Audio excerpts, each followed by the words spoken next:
இன்றைய வசனம்: தேவன் அருளிய சொல்லி முடியாத ஈவுகளுக்காக அவருக்கு ஸ்தோத்திரம்.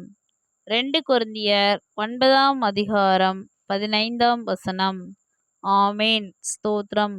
ஆம், பிரியமானவர்களே, பிதாவாகிய தேவன் நமக்கு அநேக நன்மைகளை ஈவுகளையும் கொடுத்திருக்கிறார். ஒன்றல்ல, அது பல ஆயிரக்கணக்கில் கோடிக்கணக்கில் அடங்கும். வாய்விட்டு சொல்ல முடியாத அளவுக்கு அவர் நமக்கு அநேக நன்மைகளை கொடுத்திருக்கிறார்.